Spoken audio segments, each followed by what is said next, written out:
Discussion Podcast. Mike Stadler here with Carl Befke. Sean Devitt.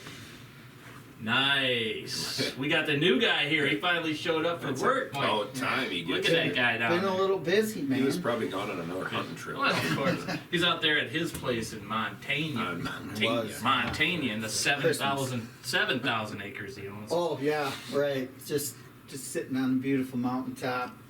You know, it's actually 8,500. Oh, yeah. Private land. It's a with hobby my- farm. With my, where I raise elk, Raise elk. shoot 420s all day. All day All long. day. I think you're smoking for it.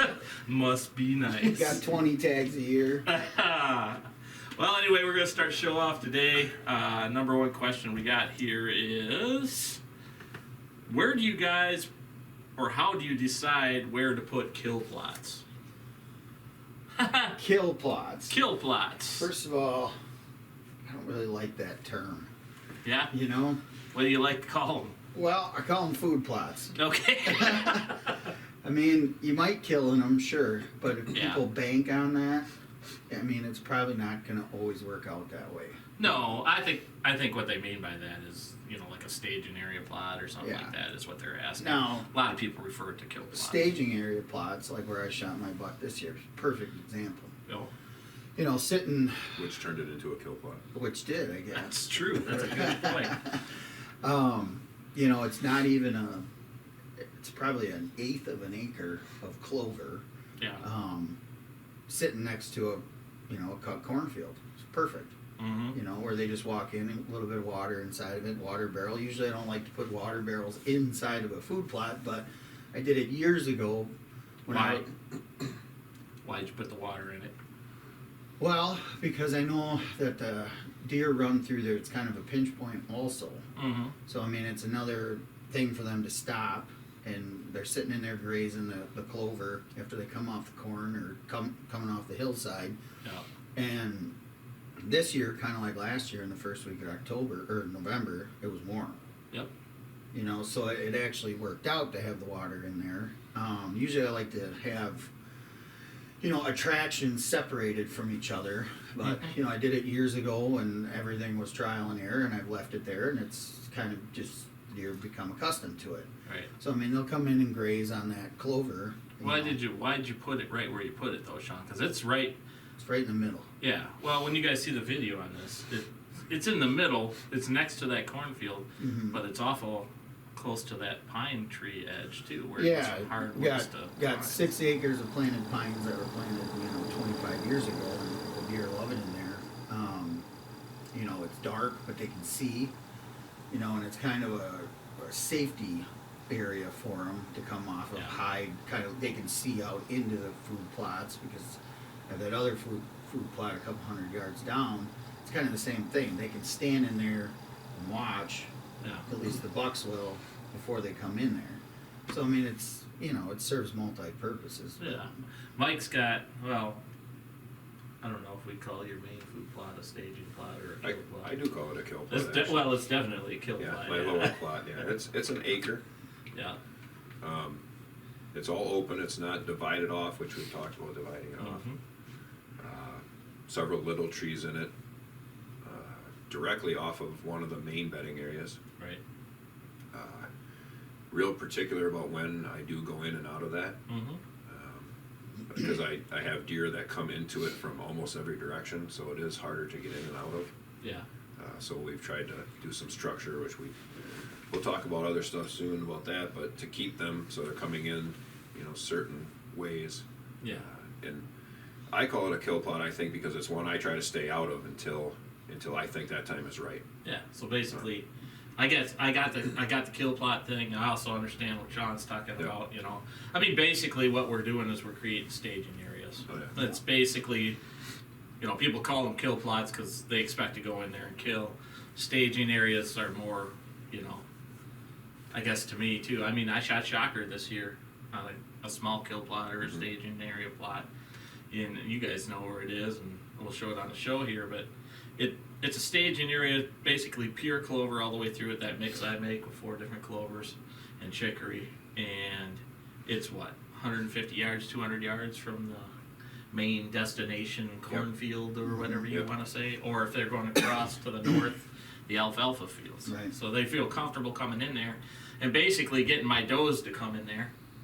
And then, of course, the time of year I shot shocker, and the time of year most of us shoot deer too, where them bucks are coming in to check the does that are normally going Right. in and out of there. So Yeah, and I mean that's kind of the same situation I had this year, Yeah. where, you know, there were does in there. They were coming. They came from everywhere. Yeah. You know, they came from the pine trees, and then they came from the hill, you know, behind me, where I said like it's like a funnel. They come down through there, came off the cornfield edge, walked into the food plot, Yeah. checked the water, did all that. Got a little spooky. Here comes the buck walking through the pines. Kind of just sat in there for a little bit. And again, I couldn't believe he didn't follow those doe, but he was thirsty. Yep. So he came in, checked the water, which was low because we hadn't had rain, but that clover grew great. Yep. So everything would go in there and sit, like you said, stage there before they would go off and rain for bed or, you know, look for other food. Well, here's something I just thought about. So do we set up our kill plots and our staging plots to separate our doe groups? We kind of do, right? Yeah. And the reason for that is, you know, we don't want pressure on Gear our bucks. pressure, Yep. what we talked about before. Yeah, it's important, and we'll definitely do a show on this. But basically, keeping the stress off your deer herd and your property. Yeah. If you have too many, you know, you're going to be in a lot of trouble. Too much pressure. You're pressuring the does. Well, that's going to pressure the bucks. That means you got Yeah. too many does. You have to take a few out.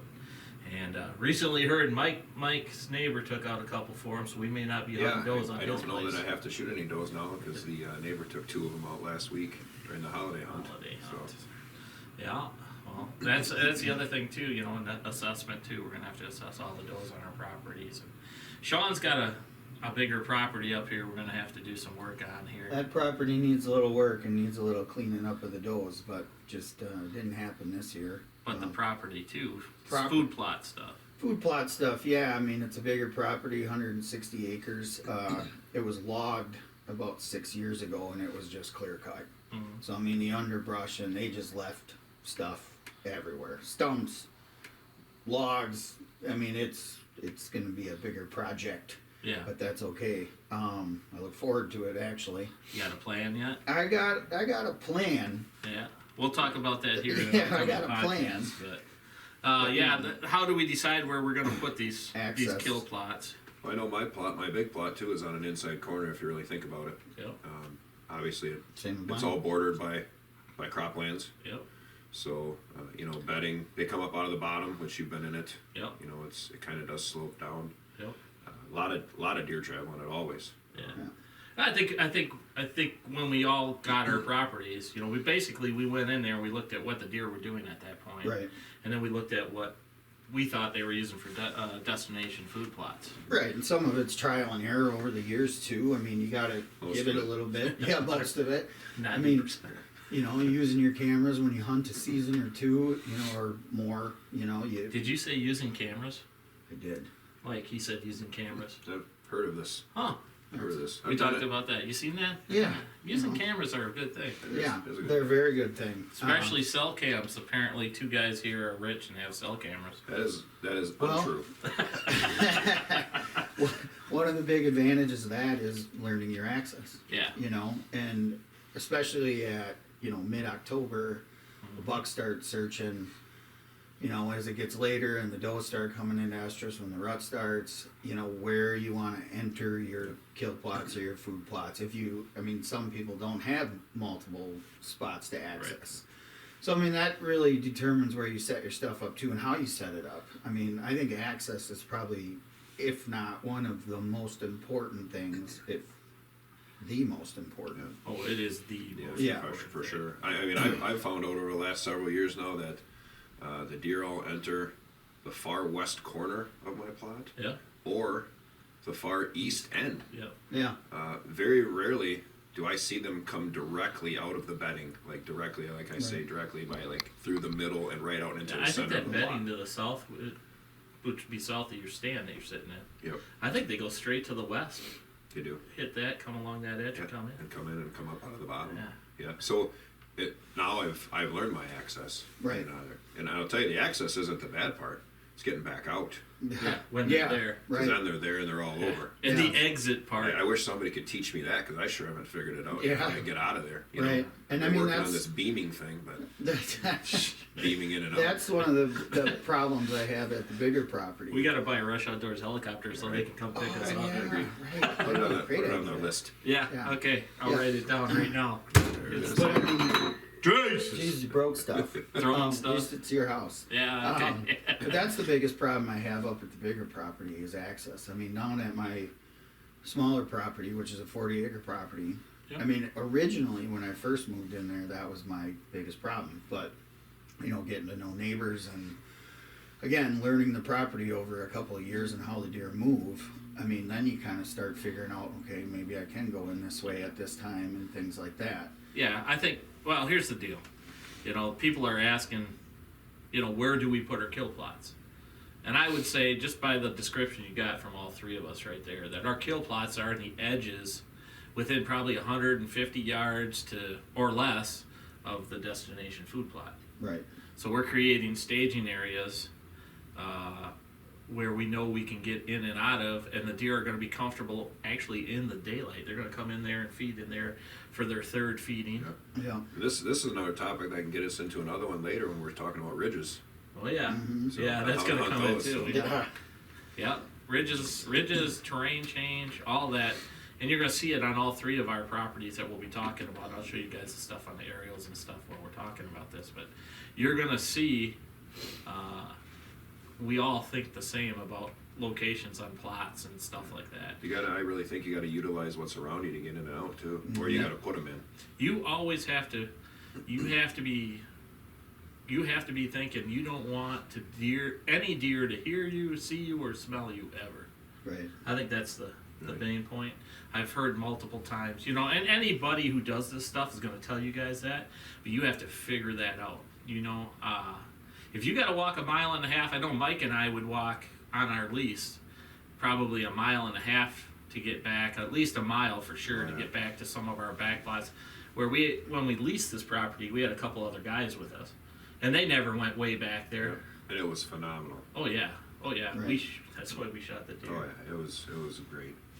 Yeah, but that's what you got to do. Sean's new property, I think, is going to be the same way for him. Yeah, I mean, we're definitely going to be looking at, you know, creating different access. I mean, right now there's one point of access, and then there's multiple trails that break off, but you're still staying on those, you know, specific Yeah, trails. you and can't it's- come up the center of your property and then branch off one way or the other. Right, and I mean, it's, just you know, educating deer. we got swamp down below us where we got to figure out how we can get in that. You know, The neighbors to the north of us, that's a no-go with a hard no. You're Yeah. not walking through any of our stuff. I'm sure you return the favor, right?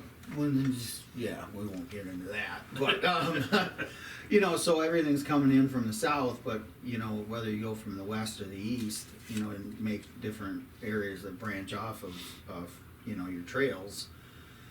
You know, and then how you walk out to be different, you know, you just got to kind of break it up. And again, it's a new property, so you're kind of learning as you go. Yeah. And that is a big problem. I mean, you're walking out of that thing and it's a half mile back, you know, and you're walking a half mile out, you're spooking deer. Oh, yeah. I mean, whether you hear them, see them or not, you're spooking and educating them. Well, No matter what, because some deer is gonna wind you somewhere. Yeah. yeah, and you know that's a good point. I don't remember who it was. Mike and I were talking about it one day. I think we were heading to North Dakota on that 14-hour trip we talked about, and somebody we had watched or heard said something about you're going to spook deer going in and out. You're never not going to spook a deer. I mean, does that make sense? I mean, it makes Yeah. sense to me. To You me, just hope it's not the one. Right. Yeah. Right. right. And then those some- are a little more forgiving Yeah. to a And, point, To a point, yeah. and depending on the time of year. depending on the time of year. Right. I think what people gotta remember too with their plots, how they're asking us, you know, where we put them and stuff, you gotta remember you can't, a lot of those plots, you don't hunt them the same as the Right. year goes on. Oh yeah. And No. your access may change, you know, your cover's gonna change, and that's something you always gotta watch. I Right, mean, right. we've all experienced getting busted out of the same tree where we were great 2 weeks earlier. Yeah. Oh yeah. Well, that crick edge stand I got down by the Gorn, I cannot hunt that when the leaves start to drop. Right. Because every deer that steps out, and I don't care if they're 50 or 60 yards on there, and there's 3 big trunks around me. Right. They pick you out in an instant. Yeah. Fat guy in a tree, pile of Fat corn. guy. Seems Fat guy. legit. Yeah. Again? You know. I got to lay off the little Debbie's. I'm working on it, all right? See, God dang it! Well, and even, I mean, Water! Wait, I had a Mountain Dew earlier. and see, the stand I killed out of this year, I always thought the same too. Yeah. And when the leaves drop, I mean, you're 25 yards from the center of that plot. It only goes another, 7 or 8 yards. It's small. Yeah. Well, your backdrop really starts to deteriorate as the season goes on, and I mean, I had does staring at me, and you're just sitting there frozen, and then all of a sudden they got interested in something else, the buck that was walking in. But so I mean, you deal with what you have to, and the only reason I hadn't hunted that stand, I hunted it the day before because of that reason, and I set a stand about 50 yards to the south of that, right where they run off the ridge. Yep. But I was missing the plot. So I've always thought, God, I need to get a different stand in there, but there's just no trees. Yeah. So I checked the camera and I risked it and just, camoed up and just as quiet and as still as you could be. And Well, it's either going to work or it's not either going to work. or it's not. And that's kind of how you educate No risk it, yourself, no too. biscuit, baby. That's Pretty right. much. Well, and I Biscuit, mean, no biscuit. All right. like we've talked about Mike for years, is he'll take that stand and set it right in the middle. I was going to actually bring that up. I'm a hang and bang guy. Oh, yeah. Okay. And just put it right in their bedroom, Mike, it's you going to pretty do great that? sometimes. Yeah, we're hunting that And tomorrow. I think about that when we were talking about it in Missouri a few years ago about how, Yep. Mike, he just picks that stand up and moves it right into that bedroom, and that's how I felt about it. He's killed a In lot of deer doing November, that. where it's like I haven't been in Then he's it. not killed a lot. Everything's a great plan when it works. And- That's what I tell everybody. Yeah. And back to your point about when you hunt that stand, that particular food plot, I hunted it way, years ago. I've had this property for 7 years now. Like I said, made every mistake you can imagine. Yep. Shot does off of it in the end of September, and then never see another deer back there for the rest of the season. Well, I just completely stayed out of there. I was hunting that other funnel stand a little bit, but it's a little bit different access. You're not right off the food. You're covered. You're completely blocked with everything around you. But it was like, okay, it's time to just get aggressive and go sit in that stand and be as quiet still. That's a and great still point. as possible. That's the one thing I think you're going to find about us too. When we talk about, staging plot or food plots like what we're talking about, there are certain times of year we hunt them, and certain times of year we don't even go near them. And that, I think, that's what Sean's saying, that's what Mike was saying. I'm going to tell you the same thing. I mean, I've got plots on my property that I'd love to hunt at certain times. Yeah. I'll But tell you, it's hard to can't keep get there. yourself out of them too. You got to keep yourself Yeah. out of them. Oh my God. Because you want to go. Oh yeah. And I want to go there every time. Like, I want to be that guy. Like, I'm just going to sit there every time because I know deer. Well, that's Well, great. because there's deer there. But then and I'm you not don't there want to anymore. see deer. And Yeah. you don't want to go sit somewhere and be like, Yep. I know there's deer. Your on cameras there. are showing Yeah, you this. yeah, your cameras I are mean, showing you that. But if the wind's wrong, Exactly. and you go in there that Can't one do it. time, your cameras ain't going to show you nothing. Yeah, Right. for sure. I think, I That's think the hardest where- part. Yeah. I think it is. So where to put kill plots? I mean, I guess when it comes down to it, we're basically telling you kill plot is a small plot, quarter acre or less probably, usually. A lot of them, Mike's fortunate enough on his corner there that he could put in a bigger acre plot. But you got to understand, and we'll show you on the video here, the food around Mike at that point is hundreds and hundreds of acres of food. So it's still small for the area. Sean's plot, quarter acre. Not even. 50 yards off the corn line. Yeah.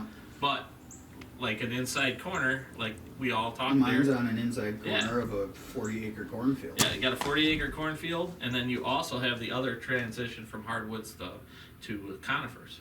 Mm-hmm. And then behind that, which we didn't talk about yet, but there's a hillside that goes up. So basically, that's a phenomenal. You're looking at 3 add-ons right there that are just positive, positive, positive. Negative, Wind. wind direction. Yeah. So, That's you very can't- difficult. Well, you can't hunt it though. Yeah. You can't hunt it unless the wind is right. I mean, Yeah. Mike will tell you on his plot. You can't hunt that plot unless the wind is certain Yeah, directions. you can't. You can't even get in it. Right. Right.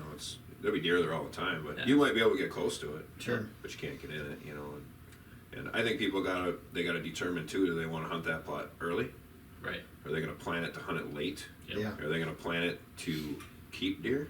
Mm-hmm. So there's a lot that goes into all of that. So Yeah. it's just like, well, I'm gonna throw turnips in there. Be Right. good, maybe not. Yeah. Right. You know, you wanna hunt it late? Yeah. Yeah. You Why wanna would hunt it you? early? You can't throw turnips in there and expect it to be good really early, No. and you can't run clover in it and expect it to be good really late. Yep. So you have to decide at that point. I'm gonna hunt this like Mike is just explaining, such and such time of year. Yep. And then same with Sean's plot. You know, it's a great transition zone, but he can only hunt it on certain winds. Yeah, and even that's hard to pick because you got that ridge behind you. Yeah. So I mean, it swirls where you think it's coming out of the southwest, and all of a sudden you get back there and it's blowing right up the hill behind you, and you're praying that the deer are coming out of the pines in front of you. Yeah. You know, I mean, how many times you sat in a stand and you're committed to that stand, Yeah. and all of a sudden the wind does the other thing, but you see deer. Every time. That's the other thing, though. That's one thing. Seems like- One thing I don't do anymore, and like you said, committed to that stand. If I don't commit to a stand anymore, like if I get I there, don't till I'm in it. that's right. Yeah. Yeah. If I get there, but the problem with that too is, you know, in ridge country, we're going to talk about this here in the next few podcasts. But in ridge country, like my property for sure, and Sean's property, even Mike's really, is in the morning thermals up, evening thermals down. It's like hunting in the mountains when we're elk hunting or mule deer hunting. You know, if you're an elk hunter and you're not at the top in the morning, Yeah. you ain't gonna see no elk. They don't. And vice versa. It works the same way in hill country here with whitetails. So you have to understand that part Yeah. out for your They're property. coming down. And I'll throw one point in there. In my opinion, I think you can have all the food in the world if you don't know how to hunt it. Well, It ain't exactly. gonna matter. I mean, you go in and you're Right. blowing deer in and out. Yeah. You know, all of us know people always want to come. Hey, can I come and hunt on your property? And no, I'm good, Yeah. because we put a lot of work in to make Yeah, that happen. a lot you of know? work, and That's you got to make your payment. Yeah, I hope people understand too, you know, including my friends that I don't take hunting on my properties, is I put a lot of work, a lot of effort into my properties, and I'm not being a dick. There's only a certain few individuals that I think, and I don't want to say smart, but are capable of hunting the property with me and making the right I was gonna decisions say smart. The way you want them to hunt. the way I want them to hunt. It's you know? like-minded. I mean, if you want to achieve your goal, we talked about goals. Oh, yeah. Everybody's got their own goal, but Right. you can't have somebody come into yours Yeah. and ruin what you're trying to do. Right. Shoot your number bucks. Shoot your nubbers or whatever. Shoot a doe they thought was a doe and the horns are off of it. Yeah. Yeah. I mean, now you just ruined the whole year of letting that deer go. Yeah. You know, not to get into another topic. But, Yeah. You know, on these plots too, I'll throw them real quick. Like, you know, I had the smallest chunk of property of all of us, so I stayed out of it. You know, I hunted my Yeah. edges. That's what I did for a lot of the year. I hunted another spot I got to go to in the mornings. And you know, my cell camera is what helped me kill the one that I did kill. Yeah. Same with me. Saw him come in there. I went in the next night. He came in, did the same thing, and that was the last time he did it. Yeah. Yeah. I mean, that's the same with You know. me. And by the way, congratulations, that was a great deer. Oh, thanks. Nice shot too. It was a good shot. Yeah, he didn't go very far. No. Same with you over there. Yeah, he didn't go That was a very good far buck. either. Yeah, he almost ended up on my neighbor's patio. Yeah. It was Well, pretty you can easy. just drive over there and get him. Yeah, it wasn't very hard to get him out. Easy drag. Yeah, but you know, it's the same thing now that I have another property to hunt that's bigger and pretty raw. I mean, I've showed you pictures of the deer that place produces. They're just, it's a giant producer. It just, again, is really raw. So, I mean, I was hunting it a lot. Plus, I mean, it's right next to my work. So I was like, you know, I'm going to take it Yeah, off. well, a little. easy access. You know, and then I'm an hour from home. And Yeah. I've learned at my property at home, it is very sensitive. I mean, I have, like I said, made every mistake in the book from going in and checking cameras, thinking I'm not, oh, I didn't see anything, I didn't hear anything. It doesn't matter. They saw you. I mean, you know, and that's why I definitely at that property, you know, commit to the cell cameras because it keeps me out of there, Yeah, but it also keeps me from over hunting it. that's true. Where I'll go up to that other property and you're kind of like, I haven't put a lot of cameras out, I'm kind of feeling it out. But then all of a sudden I'm sitting and my sub cameras are going off at home, and I'm like, I gotta get home and start hunting at home. Is that when me and Mike start getting texts? I can't believe I'm sitting here. Look at this. It's not happening at home. Pretty much. Yeah, pretty much. You know, and it was happening when we were gone, when we were out west, and I'm sitting here going, well, this isn't working out very well out here, right? Yeah. So, basically, to kind of sum it up, I mean, You gotta. out of one thing each of you come up with one thing that you think how you make your decisions on where you put the kill plot. Access. What do you think? I determine access and What's around it?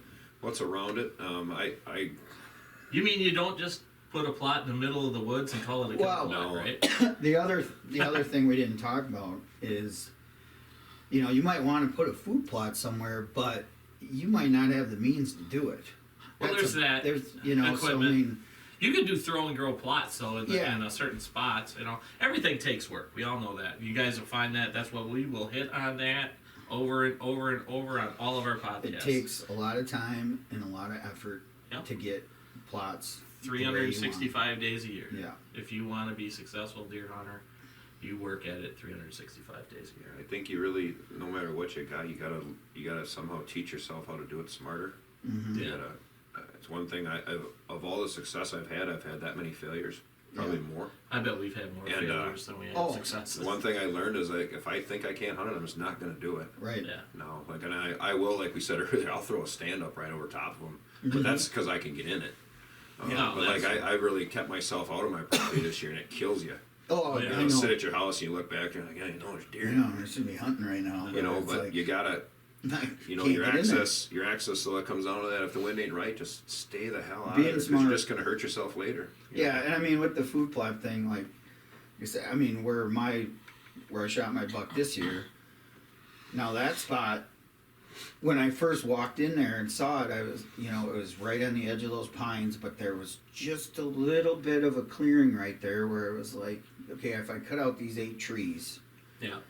and if I can get these stumps out and open up this canopy a little bit, I'll get some sun in here. Because, Yeah. you know, that's another huge part of it. Oh, yeah. You know, not everybody has access to equipment and things like that.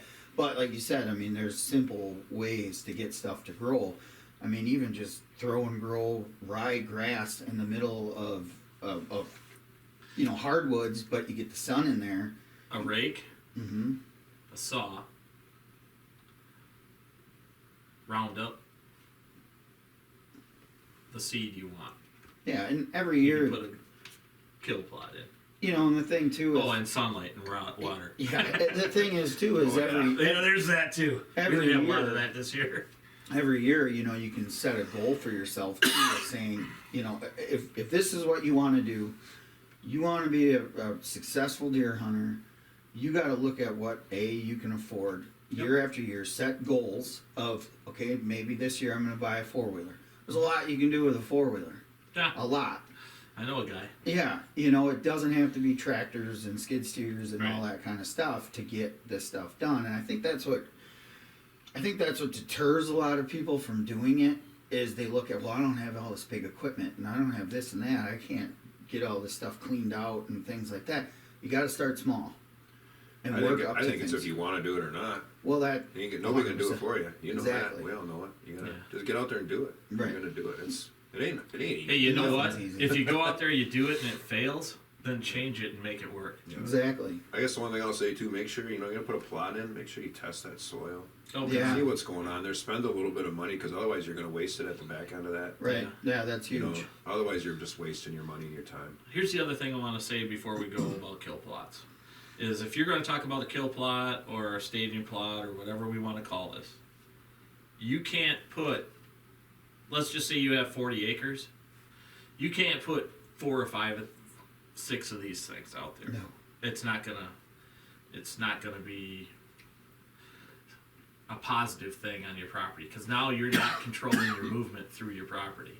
You're just randomly letting deer go willy-nilly. Good point. And that can be Yep. a bigger issue than Sometimes less is more. sometimes less is more. You know, That you is have correct. one or two spots that Yeah. is a focal point, And then over the years, I mean, the deer remember.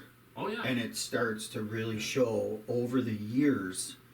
If you can get those plots to germinate and grow, I think it's I not think going to be 3 one year years- you're going to be like, oh my God, this was the best thing I ever did. I think that's what a lot of people I think this expect. is what we'll get into later.